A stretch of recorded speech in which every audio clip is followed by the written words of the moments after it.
Welcome back to Pokemon Colosseum. Last time we arrived in beautiful Fennec City.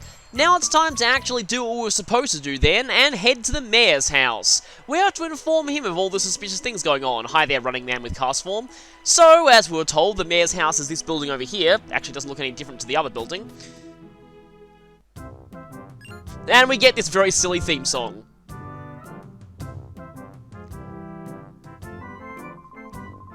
It's time to meet Escade, the mayor of Fennec City. Well, there's the fact that some kidnappers entered your town just then.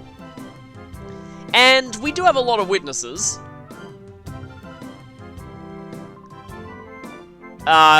Being kidnapped. But also a strange Pokemon. Huh, we haven't heard of anything like that yet. Okay, a Pokemon that attacks people is terrifying. We should definitely do something about this. Unfortunately, the mayor, like anyone in a setting like this, doesn't believe us. So, they tried to shut her up because she knew too much. Again, that's pretty dark for a Pokemon game.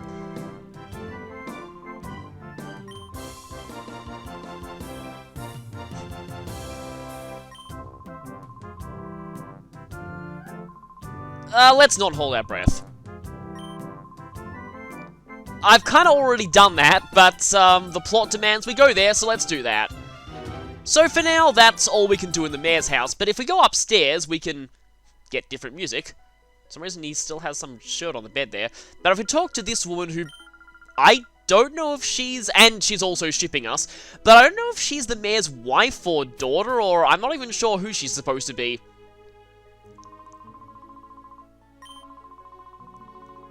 So, let's go ahead and visit the stadium while we're waiting for an investigation that probably won't happen, because anybody in the Pokemon universe who's not a protagonist, and, well, I mean, I would say not 10 years old, but Wes is not 10 years old. I think he's, like, supposed to be 17 or 18, actually. But yeah, anyone in the Pokemon universe who's not a protagonist is completely useless at fighting crime. So, I'm not gonna hold my breath. But it turns out that the stadium is, currently, they're already doing a challenge, so... no reason to stay here. Oh, I remember you from the opening movie. So we finally get some, well, it was implied before, but backstory for the main character here. He used to be a member of Team Snag'em, but he stole their snack machine and blew up the hideout. So this is Team Snag'em. Yep, he used to be a member.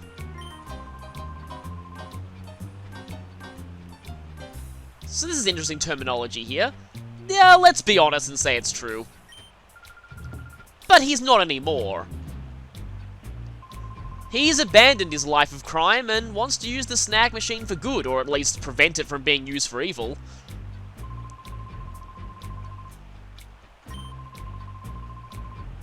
So here we get an explanation as to why that machine is so important.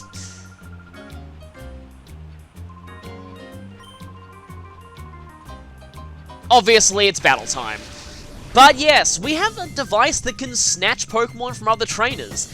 This is kinda weird. It implies that you need special technology in order to be able to do that, whereas in any of the handheld games, if you try and use a Pokeball on another trainer's Pokemon, it'll just say the trainer blocked the ball. At least it did in earlier generations. I forget what it says now. I've never really tried it. So, I don't really know how it works, but it seems here that the implication is you need a special kind of device in order to steal Pokemon owned by other trainers, so that is definitely a pretty bad thing to be in the hands of a criminal gang. Good thing our protagonist had a change of heart and decided to steal it, and good thing the criminal gang only made one. Otherwise we'd be in real trouble. Another level up for Espeon here. You may notice that I'm not narrating this battle, that's because I don't think it's important. This battle is very, very easy. There's Corphish. And yet another example of the really useless bubble. Corphish here reminds me of, I never really saw the anime past Generation 2, but apparently in the Hoenn anime, Ash had this Corphish and it never evolved, which I always found kinda weird. Apparently the reason it didn't evolve is that so it could stay as comic relief when Ash's other Pokemon evolved and became more serious. That's kind of a shame that it had to have its own potential ruined by being comic relief. The only thing I really remember of it is that there was an episode where it and Brock's Lombre both fell in love with a Morwile. That was a weird episode. I mean, I never actually watched it, but from what I've heard about it, it sounds like a very weird episode. Anyway, we beat the Team Snag'em Grunt. Well, pretty much every evil Team Grunt isn't good enough. Blast you! Yeah, you keep on trying to do that. Yeah, former Team Snag'em. More shipping!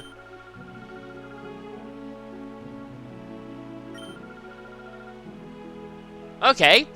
And that's all we get, so we can't talk to her again for more clarification. She wants us to buy Pokeballs, always a good thing in any Pokemon universe, so let's go ahead and check out the Pokemart and see if they sell them. I mean, every Pokemart in the series sells Pokeballs, so, what am I doing? Oh, I think I'm trying to show something. Okay, yeah, so she won't let us leave until we've bought Pokeballs. There is a reason for this, plot-wise. You'll see. But yeah, I think I was trying to show that she wouldn't let us leave. So, hi there, clerk. I'll take several of your finest Pokeballs. You don't have any, do you? Well, fat lot of good you are. Now, if we keep checking around here... Not you, but someone else here says something interesting. The Outskirts stand sells them. Well, the good news is we've already been there, so we know where to look.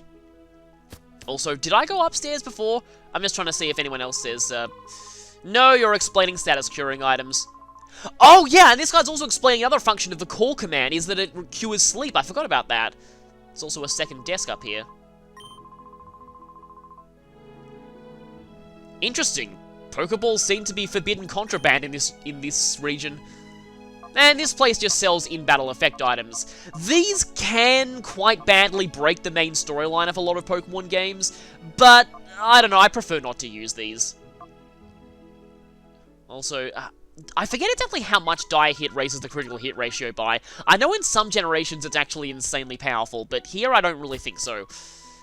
Guard Spec. I always found Guard Spec to be a very weird name for an item. I thought that it should have been called...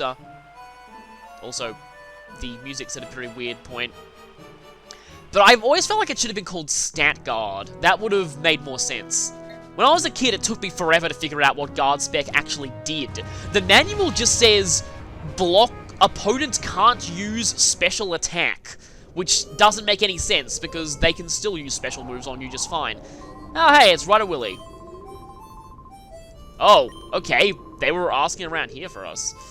Yeah, let's just, ignore that. Let's not let people here know that we're former Team Snag'em, otherwise we might get arrested, and that would put a premature end to our adventuring hopes. Yeah, we heard from the last town over that you sell those.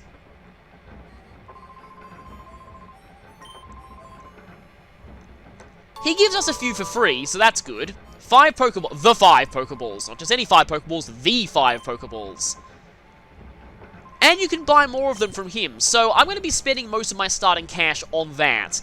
It's always a habit of mine whenever I play Pokemon games. I usually spend most of my money on Pokeballs, just because I really always like to make sure that I have enough Pokeballs to catch anything I encounter. Because I found a shiny Parasect once in Pokemon Crystal, and I didn't have any Pokeballs in my bag. I learned my lesson. Now I always carry, usually at least 20 at all times. You do not want to be caught out of Pokeballs in this game. You can also buy Great Balls here right now. I recommend buying a few of these, because early in the game, you will actually encounter some Pokemon with quite high catch rates. Well, actually, low catch rates, but anyway. Basically, Pokemon that are difficult to catch. I would recommend getting a few Great Balls now. I don't know what Past Me is doing here. I think I'm deliberating over whether or not to buy some of these. But anyway, I would recommend some Great Balls.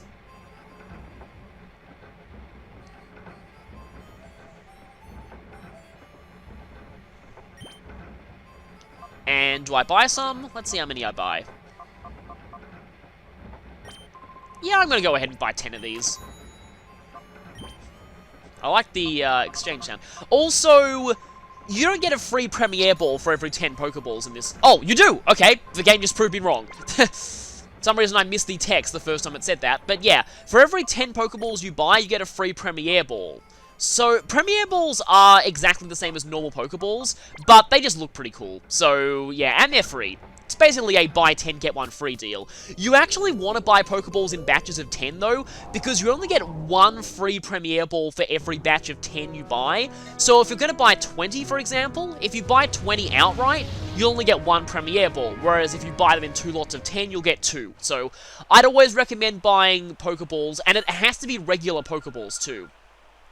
But anyway, something terrible is happening. Oh no, not scary men again. And it's the 2 creeps in the truck, the ones who kidnapped Misty Jr. We better do something about this, but first, let's go to the Pokemon Center. I don't think we need to heal. I think I actually went to save here. You know, in fact, I would actually recommend saving here if you're playing along too, because something is about to happen that you want to get right. And if you get it wrong, you won't have another chance to make it right until the post-game. So, I would recommend making a save here in case something bad happens. It's not that, I mean, really, I don't know, I'm just trying to think how hard it is to actually screw this up. It's conceivable that you could screw this up. So anyway, we're going to head to the mayor's place. Oh, there's this old lady here, I don't think she was there before. Or she might have been, but she wasn't saying that. So let's check this place out. Afro! So, meet one of the most popular characters in Colosseum by far. This guy is probably one of the most popular characters in all of Pokemon, and many fans are clamoring for him to appear in a future game, especially since him having Buffalon would be amazing. So yeah, this is Mirror B, although I called him Minor B when I first played this as a kid because I didn't read his name right. So yeah, she can see things ordinary people aren't supposed to see. And thus they want her silenced. Is that a threat?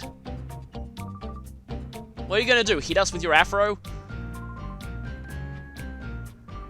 So yeah, it turns out these two work for him. Oh, of course he's making his base in Pyrite.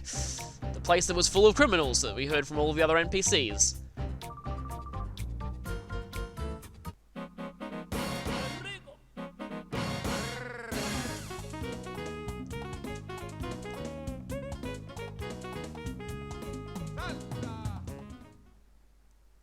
I'll just leave you with that. So it's time to battle Folly again. And this place looks kind of dark on my old capture card, but anyway, he's now known as Mirror B Peon Folly. And he still has a Whismur, but he's got a Lotad this time, or a Lotad, I don't really know how that's supposed to be pronounced. Him having a Lotad is significant. You'll see why much later. But for now, though, he's only got 2 Pokemon. He's only marginally more interesting than he was the first time, and that's really not saying much, so let's take him down quickly. Whismur still getting one carried by Espeon, just like always. That Lotad is probably going to stick around for 1 turn thanks to Umbreon not being as strong, but it's not really going to do much to us. This guy is not who we need to be concerned with in this place. It's his buddy is the one that we need to be concerned with. I always found Growl looked very low quality in this game. But yeah, Growl hits both targets in Double Battle, and it won't do anything since, well actually, if we decide to use Return or Secret Power, it would do something. Which I'm going to demonstrate now for some stupid reason. Or not, because I realized I was an idiot. Yeah, this thing's just going to feign to confusion anyway, it's fine. So, you lasted 1 turn longer than you did last time. That's something, at least. That's an accomplishment you should be proud of. Baby steps. Villainous team member, baby steps. But like I said, it's his buddy who's the really interesting one here. And you can tell what that means. We're going to be thrust into another battle here. He's very different from Folly, as you will quickly find out. It doesn't start out that different, but the change quickly becomes apparent. I love how the floor is conveniently divided into 2 halves. So this guy's got a Duskull and a Spinarak. Well, there's a Gen 2 Pokemon that back in the day was quite rare to see. It's pretty pathetic though. So Spinarak being a poison type is weak to Espeon's Confusion. Duskull being a ghost type is weak to Umbreon's Bite. However, you want to be very, very careful here. Don't double target one of the slots, because the third Pokemon this guy has is something that you want to make sure does not take a Confusion. So obviously the Spinarak goes down, and this being 3rd generation double battle mechanics, something interesting is going to be sent in right now. Makuhita. Doesn't seem that different other than its high level, but Misty Jr. notices something off. That's the Pokemon. That's the one she saw before. The one they tried to shut her up about knowing about.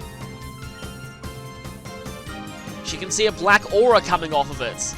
This is no ordinary Pokemon. And this is going to be a running theme for this game. It's been trained to attack humans. So, we can use our snack machine for good. We're the only one who can do this. We have to catch a Pokemon belonging to a trainer, and so begins the main mechanic of Pokemon Colosseum. We're going to need to be catching these shadow Pokemon with our snag machine. It works the exact same way as catching a Pokemon in a wild battle, it just happens during a trainer fight. And we're snatching them away from people who were evil to begin with, so, yeah. Anyway, you need to weaken a Pokemon before you catch it, as most tutorials will tell you, so using not very effective moves like Umbreon's Bite against a fighting type is a good idea. Espeon's Return is also a decent option because of its low attack power. Basically, you do not want to KO this Makuhita. Now, if you do KO a Shadow Pokemon, you always get a second chance to catch it. However, the second... Holy crap, Cross Chop! Yeah, I am very glad that missed. That might have one-shotted Umbreon. Because that's a 100 power move with a high critical hit ratio. But yeah, you do get a second chance to catch any Shadow Pokemon that you miss. However, that second chance might come much, much later in the game. In this case, your second chance to catch Makuhita will not come until the post-game. So be sure to snag it now. So you use up one of your Pokemon's turns to throw a snag ball, and it happens immediately at the start of the turn, taking priority over everything else. You can only throw one Pokeball per turn. And Makuhita gets. That wasn't so hard. And one of the rare times in the series you can defeat someone by catching their last Pokemon. I wonder if the dialogue is different if you actually knocked it out. I've never done that before, so I wouldn't know. But anyway. Yeah, see, this dialogue probably should change. Especially since you just lost that very special Pokemon that he didn't want anyone knowing about. And they're gone.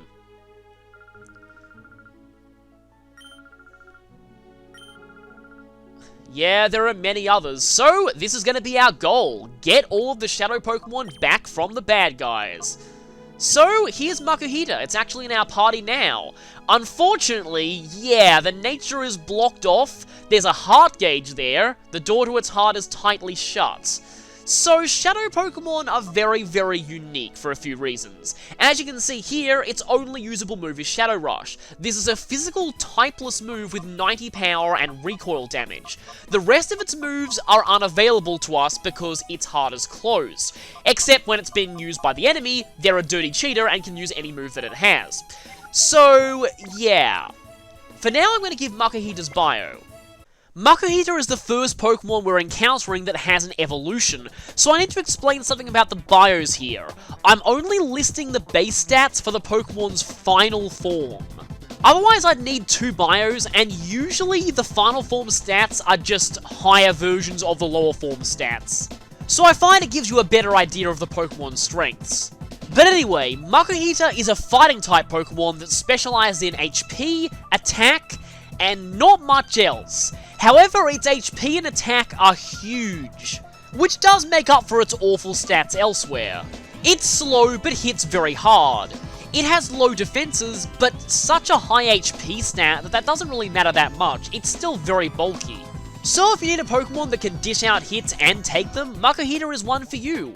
Unfortunately though, Trick Room does not exist in this generation, so you can't turn its bad speed into a strength. And you could argue that it's considerably worse than it is in later generations because of that. Makahita has two possible abilities. They are, however, both very, very good, and you can't really go wrong with either of them.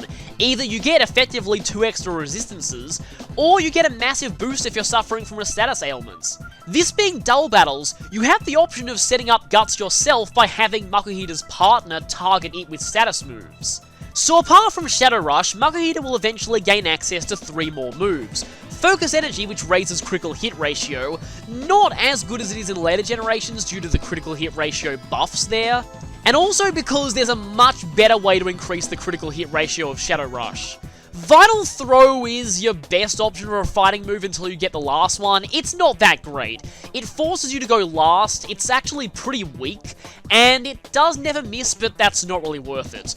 Cross Chop is the real prize here. Although it only has 5 PP and has 80% accuracy, which is pretty unreliable by Pokemon standards, it's got a whopping 100 power and has a high critical hit ratio. Close Combat didn't exist in Gen 3, so this was one of the strongest fighting moves available, and not many Pokemon had access to it, so Makahita is very lucky in that regard.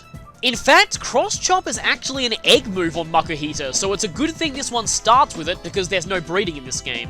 As far as level up moves go, you might notice the 2 numbers here. That's because Pokemon that are evolved learn level up moves later than their unevolved forms. So I'm listing both numbers here for reference. But Makahita will eventually learn the high risk, high reward move Belly Drum, which cuts your HP in half, but it increases your attack stat by 6 levels, ensuring you pretty much 1-hit KO everything. Personally though, I find Makahita a little bit slow to make effective use of this, but it is an option.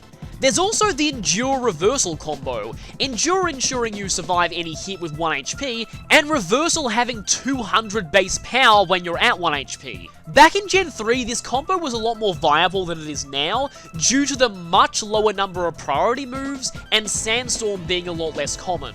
But again, Makahita is a bit slow to effectively pull this off. As far as TM moves go, there are actually quite a few TMs that don't exist in Colosseum that would have been great for Makahita, like Bulk Up, Rock Tomb, and especially Facade, which synergizes very well with Guts. If you're wondering why Facade is not listed here, that's why. You can't get the TM in Colosseum, so that's very sad. But Earthquake is always good on any physical attacker. Overall, Makahita is very slow, but hits hard and is decently bulky. And as the first Shadow Pokemon you get, it'll always be seeing use early on. Bio. Let's see if there's anything new on the news.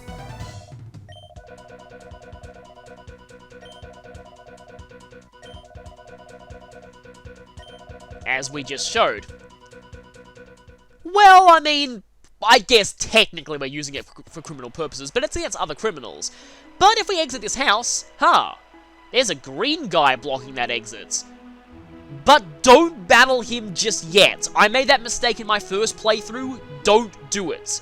Because if we go here, there's a red guy. And if we check the other exit to the city, I think you follow here.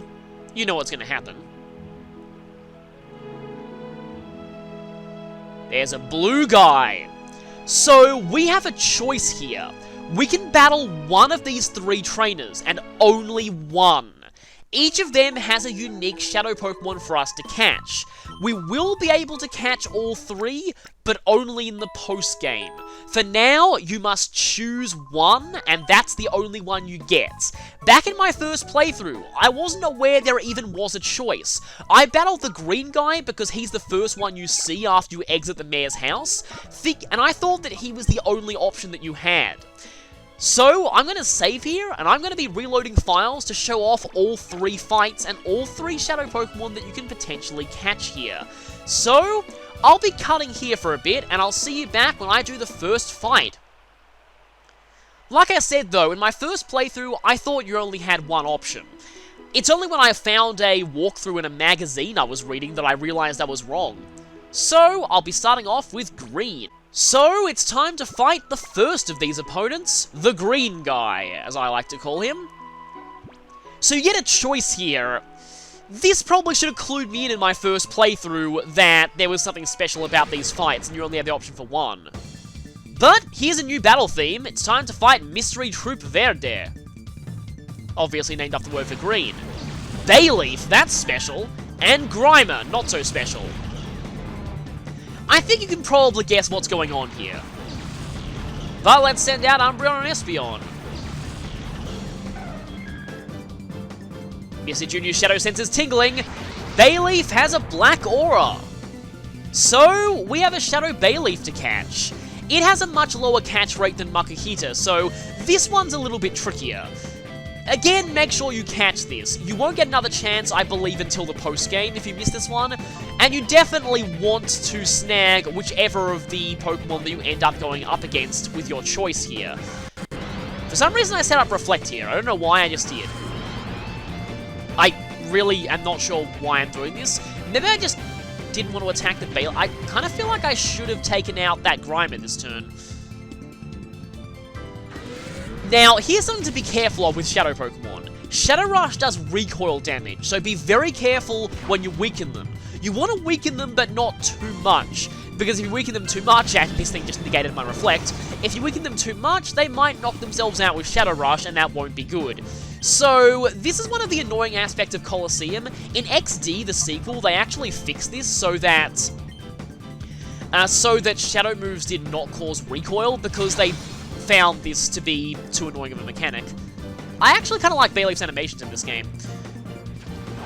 So yeah, using weaker moves here, I think that's as far as I'll go. And yeah, this is only dropping accuracy. I kind of wish Secret Power had its paralysis effect here, but normally in any generic arena, Secret Power has a chance of paralysis, but Phoenix City does not count as a generic arena, so it's lowering accuracy for some reason. At least that caused Bayleaf's Body Slam to miss. So, I think I'm going straight for a Great Ball here, just because I don't want to take any chances. I want to make sure that I get this Bayleaf here. So, Snag Ball, go!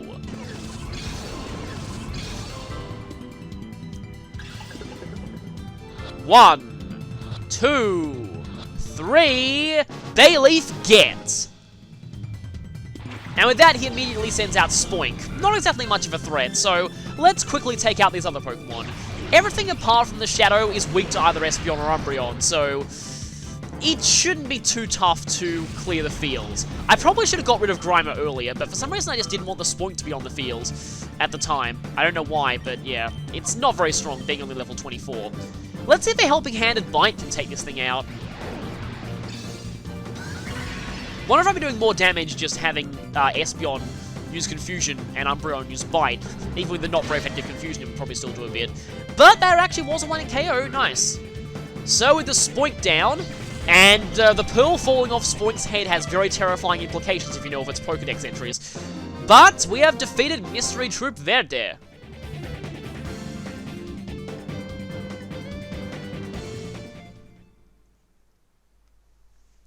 So, with him down, we're going to interrogate him a little bit about the strange Pokemon. Artificially closing the door to its heart, like that's a thing.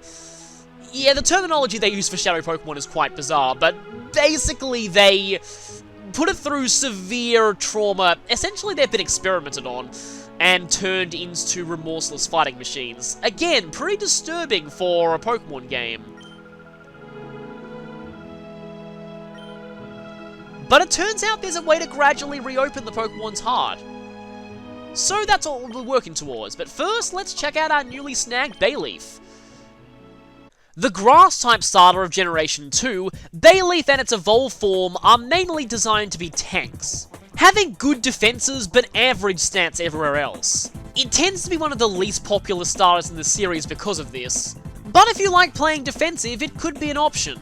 Bayleaf learns some pretty decent support moves by leveling up, like both Reflect and Light Screen, as well as Safeguard to block status ailments. Unfortunately, by level up, it won't learn these moves for a very long time. But fortunately, all of them are TMs, and they're TMs that are very easily accessible, so I'd recommend teaching it the TMs of these moves as soon as you can. Well, mainly Light Screen and Reflect. In an environment where everything is double battles, those moves are really, really helpful. Besides Shadow Rush, Bayleaf also has Synthesis. And that's a healing move on a tank, which is always useful. Razor Leaf, which remember is special in this generation, but it doesn't really matter since both of Bayleaf's attacking stats are around the same. But anyway, it hits both targets, but with only 55 power and it getting cut in half by the spread reduction, that's not going to be doing very much damage. And the last move is interesting, Body Slam. This one is less notable for its actual damage, and more for its chance of paralysis being a decent tool for catching shadow Pokemon. And with Bayleaf being quite bulky, it'll be able to keep using this for a while. Shadow Rush turns into Sunny Day upon purification, which is both a blessing and a curse. It increases Synthesis's healing, but it also increases the damage Fire-type moves do, which, being something Bayleaf is weak to, is not a good thing.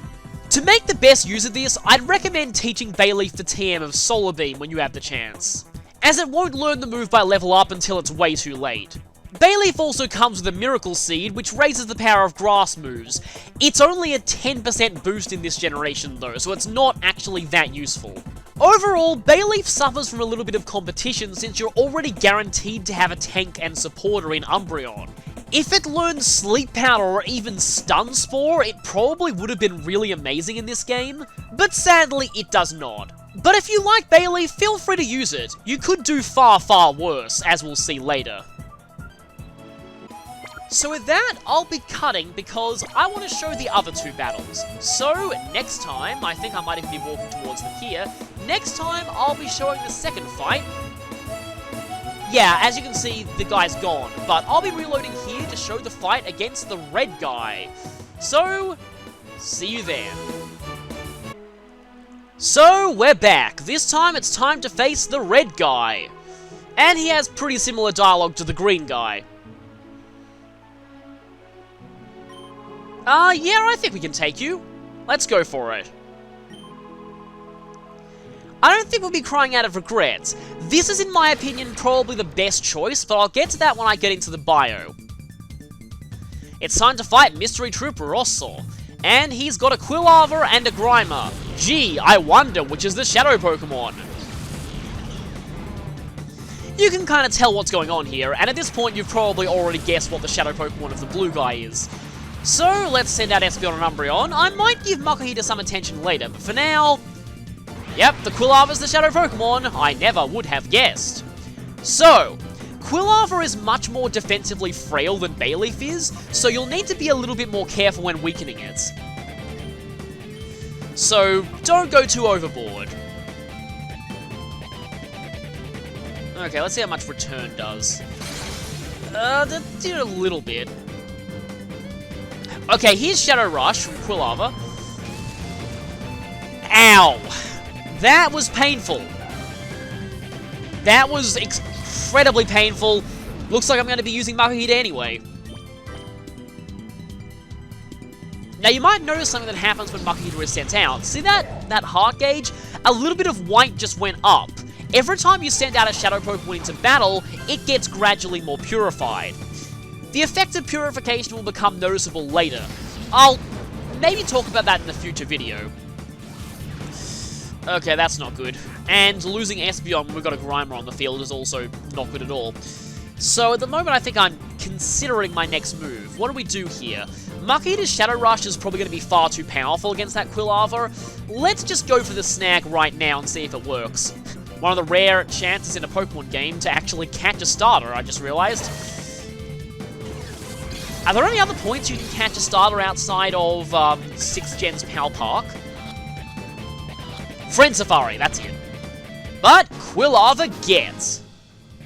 So he's going to replace it with a Spoink immediately. And we're still going for Secret Power. This is just in case the attack didn't catch. Am I going to get lowered accuracy again? Let's see. No, okay. Now, Sludge is physical in this generation. It still doesn't do all that much damage, though. I mean, I've always found Sludge is surprisingly powerful for the lowest tier Poison-type attacking move. But yeah, let's see how much Makuhita does with Shadow Rush. Firstly, let's just om-nom-nom this little piggy. I have no idea what inspired Spoink. Spoink is a very bizarre Pokemon. And again, we've possibly murdered that Spoink. Let's just ignore that. Uh-oh! This is a side effect of Shadow Rush that I haven't talked about yet. Hyper Mode. Whenever you try and use Shadow Rush, there's a chance the Pokemon may enter Hyper Mode. Hyper Mode has a few effects, mainly if you try and make the Pokemon use anything other than Shadow Rush, which at this point I really don't have any other option but Shadow Rush, but if you try and use anything but Shadow Rush, there is a very high chance the Pokemon will fail and do a bunch of random things, all of them very bad. They might use another move, they might waste their turn trying to attack the opposing trainer, but if you do use Shadow Rush, let's see what happens. Shadow Rush, while used in Hyper Mode, has an absurdly high critical hit ratio. Far higher than any high critical hit ratio move in this generation. I'd estimate that it's at least an 80% chance of a critical, but also, there is a way to get out of Hyper Mode if you don't like it, and that's to call the Pokemon. That's the other function of the call command that I was hinting at earlier. Calling a Shadow Pokemon out of Hyper Mode also increases their heart gauge a bit. This will usually be the main way you go about purifying them, as you'll be seeing Hyper Mode a lot. But sometimes you want to leave Hyper Mode on, is what I was trying to say, because of the high critical hit ratio from Shadow Rush. It's seriously something along the lines of an 80% or 90% chance. It's really massive. But whatever you do, don't even think about using any move other than Shadow Rush while you're in Hyper Mode, you will regret it. Also, you can't use items on a Pokemon while it's in Hyper Mode. This is a very negative thing, and why you probably want to call them out of it ASAP. But let's check out our newly caught Quilava. Unfortunately, Espeon kind of fainted there. But it's time to give Quilava's bio. Second Gen's Fire-type starter, Quilava. Well known for being an example of extreme base stat laziness by its final form having the exact same stats as Charizard. No, really, look up Charizard's base stats for yourself and you'll see. So, Quilava is mostly a fast special attacker, which you already have access to in Espeon. However, unlike Espeon, Quilava is a little bit bulkier, and also has much better physical attack. It's actually not terrible at using physical moves. You still want to mostly use special ones, but its attack is average enough to at least consider physical moves. Being a more offensive Pokemon, Quilava is much more likely to benefit from its ability than Bayleaf is, powering up Fire-type moves when your HP is below 1/3.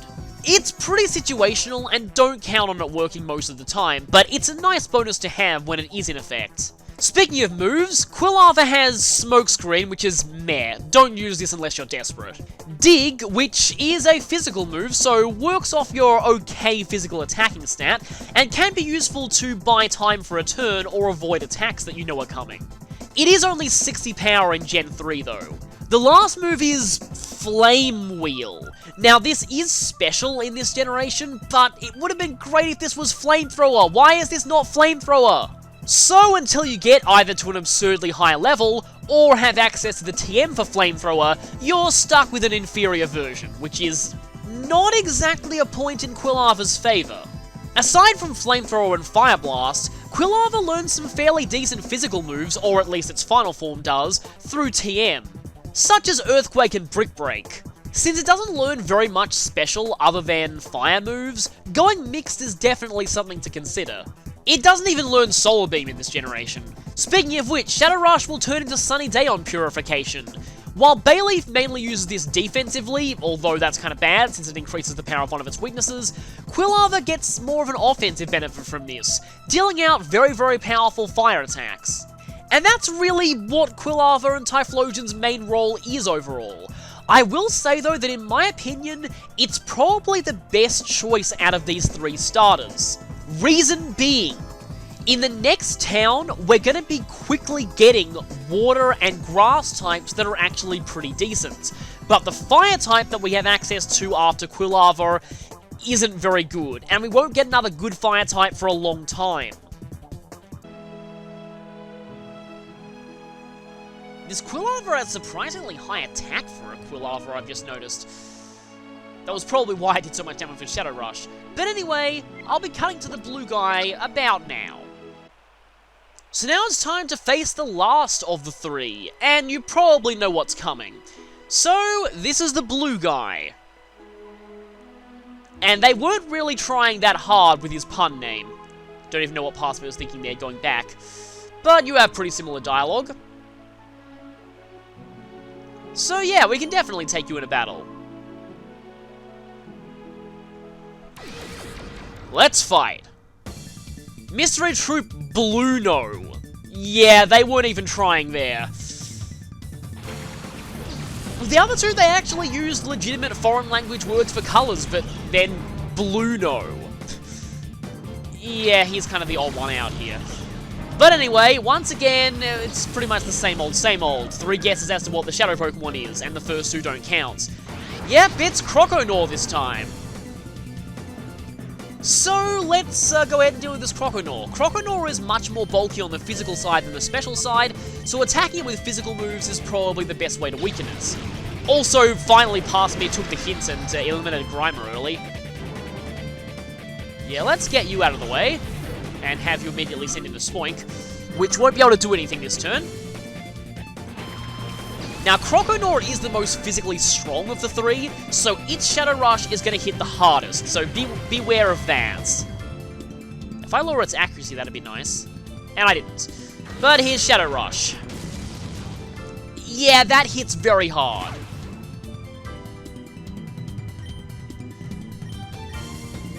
I guess we can continue to weaken it. Okay, let's just start this Reflect. Let's hope this helps Espeon survive. Reflect is useful because Shadow Rush, which is known by all Shadow Pokemon in this game, yeah, you try intimidating with Scary Face, that'll do a lot. And Shadow Rush is always physical, so Reflect does help a lot. I'm tormenting you. I wasn't going to use Reflect twice in a row anyway. Yeah, that was pretty useless. Not being able to use Return twice is going to be a little annoying, though. Yeah, and I quickly took that back. I think Umbreon should bite Spoink, and Espeon should return Croconaw. Because if I know anything from the last few battles, I know that Umbreon's bite when it carries the Spoinks. Okay, I should probably try and use a Great Ball now. Yeah, especially with that Shadow Rush. I don't like the idea of that recoil damage. Now, look at that. See, this is why Umbreon is more useful than people give it credit for. The difference between Umbreon and Espeon's tanking ability is just huge, and sometimes you need to be able to take hits. Especially when you're... Okay, turns out that I don't want to carry that thing. I guess, yeah, I need Helping Hand to do it. Gen 3 AI, ladies and gentlemen. They sometimes don't understand type immunities because they're dumb. Psywave is pretty terrible anyway, though. Psywave is a really bizarre move. In earlier generations, it could outright glitch the game by being calculated to do negative damage. At least I think that was how it worked. Anyway. Croconaw gets. That wasn't so hard. In fact, I think I've snagged all 3 of these shadows in the first ball. In fact, I know I have. And with that, this guy is down, so that wasn't a particularly tough battle. So, we now have a water type on our side, Croconaw. I guess I'll give Croconaw's bio before I do anything else. All 3 of you have the exact same dialogue, too. Like I said, we will get another chance to get the other 2, but not until the post-game, so make your first choice count. And yes, blah blah blah, closing the door to your heart, blah blah blah. And he runs away. Blah blah blah blah blah, and gradually reopen, blah blah blah. So Pyrite Town is our next destination, but first let's check out our newly caught Croconaw. The Water-type starter of Generation 2, and one that really suffered before the physical special split, Croconaw. As you can see, it's mainly a physical attacker, which is not that great when Water is special this gen. Croconaw and Feraligatr are effectively forced to become mixed attackers this generation, just to make use of their same type attack bonus, and with a special attack stat that mediocre, it's not going to do too well. It does have a very good defense stat and decent HP and special defense, so it's kind of the middle ground between Bayleaf and Quilava when it comes to bulk versus offense. Being bulky, it probably has more chances for its Torrent ability to kick in, but that buff's a type that doesn't use its best attacking stats, so it's not as useful as Quilava's Blaze. Having the most attack of all 3 starters, though, means it will be doing the most damage with Shadow Rush, so it hits pretty hard off the bat. Its other moves are Scary Face, which is, I'd never really found this move to be all that useful. Bite, which being special this generation, is not that good on Feraligatr. The last move is a decent one though, Surf. Again, it works off of your worst attacking stat, but same type attack bonus goes a little bit of the way to making up for this, and it is a spread move that also doesn't hit your partner in Generation 3. Also, there are no HMs in Colosseum, so a Pokemon starting with Surf is the only way they're ever gonna know it. I will point out one thing though, there's a major mid-game boss fight that is severely weak to Surf, so having a good Surf user is highly recommended. And Croconaw is at least decent at it. And with Shadow Rush turning into Rain Dance upon Purification, it makes Surf even stronger, though it would have been appreciated on a Pokemon with a bit better special attack. Croconaw's pool of notable level up moves is quite small, but it learns a lot of good things via TM. And this is where you'll make the main use of its good attack stat. Earthquake and Brick Break are great physical moves, and if you want to go the mixed attacking route, you can also go for things like Ice Beam and Dragon. Overall, Croconaw is a Pokemon that got much better after the physical special splits. Here it's just kind of average, but Rain Dance Surf is definitely helpful for some fights, I'll give it that. Croconaw also comes with a Mystic Water to increase the power of Water-type moves, also useful in that one boss fight. So that's all 3 of these Pokemon dealt with. Which am I going to be keeping? Well, it should be obvious considering this is the last one I've shown. I decided that I'd go with Croconaw. The Totodile line was always my favourite second generation starter. I mean, I don't like the second gen starters that much in general, but of them, Feraligatr was always my favourite, so I'm going to go with that one. In my first playthrough, I was stuck with Meganium because I didn't think there was a choice here. I thought that your only option was to fight the green one, so yeah, at least I know better now. And also knowing certain recent things that have happened regarding this game, I am so glad that my final choice didn't end up being Quilava, for certain reasons. Oh, the people in Pyrite Town, all I think about is battling. Sounds like my kind of place. I guess we're just talking to NPCs at this point, just to see if they have any new dialogue. I'm really not sure what Past Me was thinking here, but I think at this point he went in here to save. So, I'll be ending this part here, and next time we'll be heading on into Pyrite Town, which is pretty much your more typical Aurea region experience. That was also the place where Misty Jr. got kidnapped, so obviously we want to be on our guard there. That was where she noticed a Shadow Pokemon, so we'll definitely find more clues if we head over there. For now, though, it's time to save, having snagged 2 Pokemon, and I will see you all next time.